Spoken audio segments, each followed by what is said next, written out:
આવડી મોટી ભાજપ પાર્ટી કઈ મારાથી કે ચૈતરભાઈથી કે રાજુભાઈથી ડરી જાય એવું બને નહીં, તો પછી કેમ જેલમાં પૂરવા પડે છે?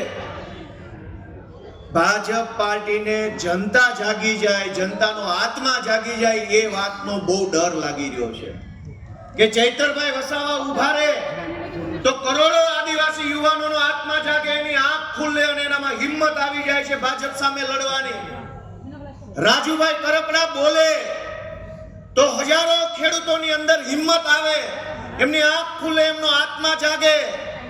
ગોપાલભાઈ બોલે તો હજારો લોકોનો આત્મા જાગે છે ને, અને કરોડો લોકોનો આત્મા જાગી જાય તો ભાજપના ભૂકા નીકળી જાય. એ વાતનો એને ડર લાગે છે કે આ લોકો જાગવા ન જોઈએ, લોકો જાગવા ન જોઈએ, લોકોની આંખ ન ખુલવી જોઈએ, લોકોનો આત્મા ન જાગવો જોઈએ.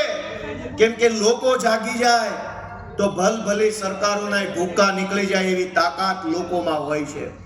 અને આ રાજુભાઈ, આ ચૈતરભાઈ, આ પ્રવીણભાઈ, આ ગોપાલભાઈ, આ કેજરીવાલજી, આ ઈશુદાન ગઢવી, આ બધા લોકો ગુજરાતની જનતાને જગાડવાનો ગુનો કરી રહ્યા છે, એટલે એમને જેલમાં પૂરવામાં આવે છે. કે શું કામ જગાડો છો?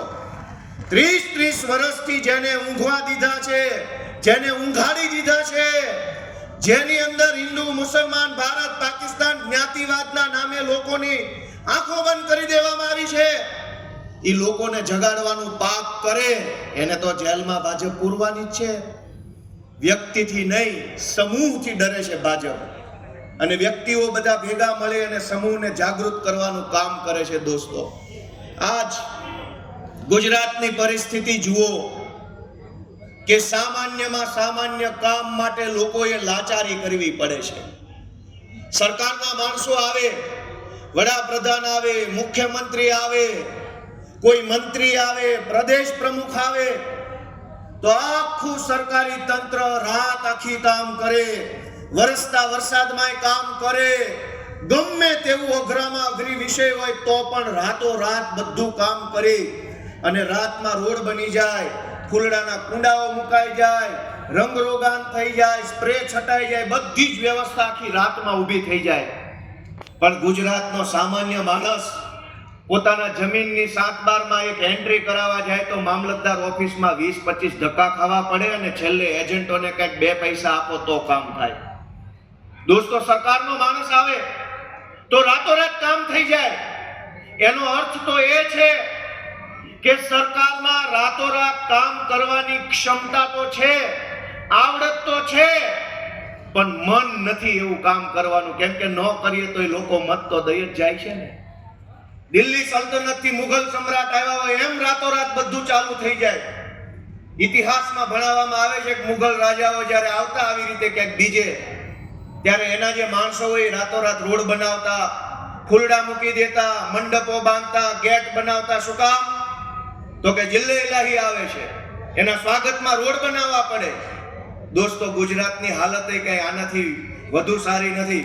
લોકશાહી છે કે મુઘલશાહી છે ખબર નથી પડતી. આપણે રોડ માટે, શાળા માટે, દવાખાના માટે, સરકારી બસ માટે, સિંચાઈના પાણી માટે, જમીનના થોડાક ટુકડા માટે, સેજ રોજગાર માટે અને થોડીક સલામતી માટે સરકારોને હાથ જોડવા પડે.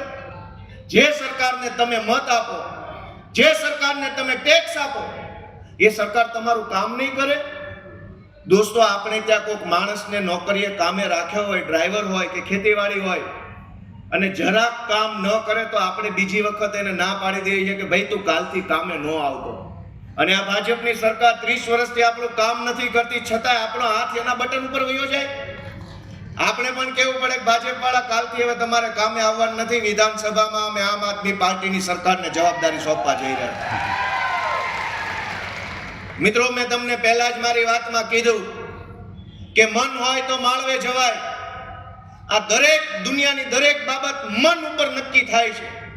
ગોપાલભાઈનું મન હતું તો કોન્સ્ટેબલની નોકરીમાંથી રાજીનામું આપ્યું તો આજ ધારાસભ્ય બનીને ઊભા છે. ચૈતરભાઈનું મન હતું તો સરકારી નોકરીમાંથી રાજીનામું આપી આજ ધારાસભ્ય તરીકે ઊભા છે.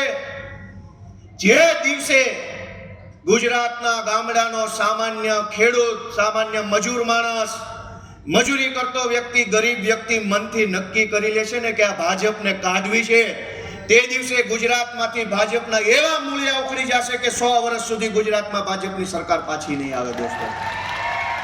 ગરીબોને રીબાવવામાં કશું જ બાકી નથી રાખ્યું આ લોકોએ. તમે જ્યાં જુઓ ત્યાં ભ્રષ્ટાચાર, જ્યાં જુઓ ત્યાં તાનાશાહી, પોલીસ મોકલે, સરકારી તંત્રની દબાણ આવે અને નાના માણસને ડરાવવાની દુકાન ચાલુ કરી છે ભાજપે. પણ તમને સત્તા મળી હોય, સત્તામાં બેસવાનો અધિકાર જનતાએ આપ્યો હોય તો સત્તાનો ઉપયોગ જનતાને ડરાવવામાં નહીં પણ જનતાને સલામતી, સુરક્ષા અને સુવિધા પૂરી પાડવામાં થવો જોઈએ. આજ જનતાને કોઈ સુવિધા મળી નથી રહી. ગુજરાતના ખેડૂતો ત્રાહિમામ પોકારી ગયા. વેપારીઓને જીએસટી ના નામે રેડ પડાવી દઉં, આ કરાવી દઉં, તે કરાવી દઉં ના નામે લૂંટવામાં આવી રહ્યા છે. અનેક ગામડાના ખેડૂતોની જમીનમાં જબરજસ્તીથી વીજળી કંપનીઓના થાંભલાઓ નાખવામાં આવે છે. કોઈ વળતર ચૂકવ્યા વગર દાદાગીરી કરી પોલીસને સાથે લાવી અને ખેડૂતના ખેતરમાં ગમે ત્યાં થાંભલો નાખી દેવાનો, ગમે ત્યાં રોડ બનાવી દેવાનો, ગમે ત્યાં ગમે તે બની જાય. કોઈ કાયદો, કોઈ વ્યવસ્થા, કોઈ નીતિ નિયમનું પાલન થતું નથી. અને એવા સમયે આમ આદમી પાર્ટી અરવિંદ કેજરીવાલજી અને ઈશુદાન ગઢવીના નેતૃત્વમાં ગુજરાતના લોકોની લડાઈ લડી રહી છે.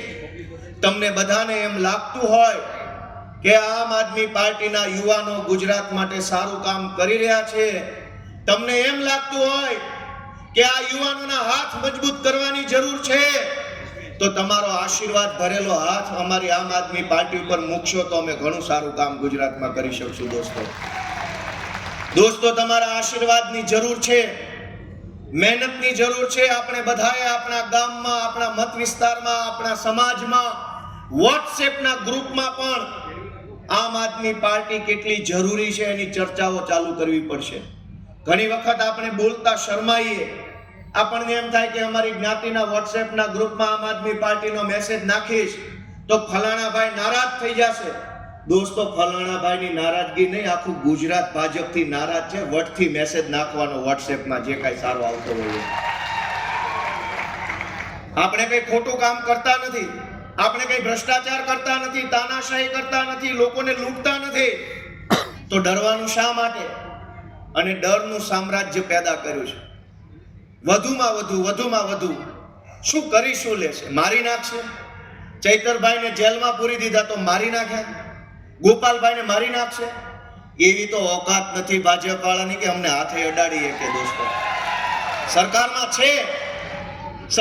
છે, પોલીસ એમના હાથમાં છે, જેલ એમના હાથમાં છે, સરકારી વકીલ એમના હાથમાં છે. ત્યાં સુધી ભલે પાવર કરે પણ કાલે સરકાર બદલાશે તો 2 કલાક લોકઅપમાં બેસવાની એમની તૈયારી નથી. દોસ્તો, ચૈતરભાઈ 3 મહિના જેલમાં રહે, હું જેલમાં રહેલો છું, ઈશુદાન જેલમાં છે, રાજુભાઈ જેલમાં રહેલા છે. અમારી તો 3 મહિના નહીં 3 વર્ષે રહેવાની તૈયારી છે. પણ ભાજપના મિત્રોને વિનંતી છે કે જેટલું ખમી શકો એમ હોય, જેટલું સહન થાય એમ હોય એટલો જ જુલમ અમારા ઉપર કરજો. કાલે ગુજરાતની જનતા સરકાર બદલશે. કાલે આ કરોડો લોકોનો આત્મા જાગશે. ગામડાના માણસથી લઈને શહેરોમાં રહેનારા લોકો સુધીનો આત્મા જાગે અને ગુજરાતમાં સરકાર બદલાશે. તે દિવસે જેણે જનતાના પાયની લૂંટી કરી છે, લૂંટી લીધા છે, એ બધાનો હિસાબ કરશું. ત્યારે સહન થઈ જવું જોઈએ ભાજપ વાળાથી. દોસ્તો મિત્રો, મારી એટલી જ વિનંતી છે કે આપણે બધાએ ખૂબ વિશાળ મોટો સંઘર્ષ કરવાનો છે. આપણે બધાએ અહીંથી મન બનાવીને જવાનું છે કે હું મારા ગામમાં કમસે કમ આમ આદમી પાર્ટીને વધુ મત મળે એવી કોશિશ કરીશ. કેમ કે આખી દુનિયામાં, આખા ગુજરાતમાં એક માણસ ન પહોંચી શકે, પણ પોતાના મોહલ્લામાં, પોતાના ફળિયામાં, પોતાની જ્ઞાતિમાં, પોતાના વિસ્તારમાં તો માણસ કહી શકે કે નહીં.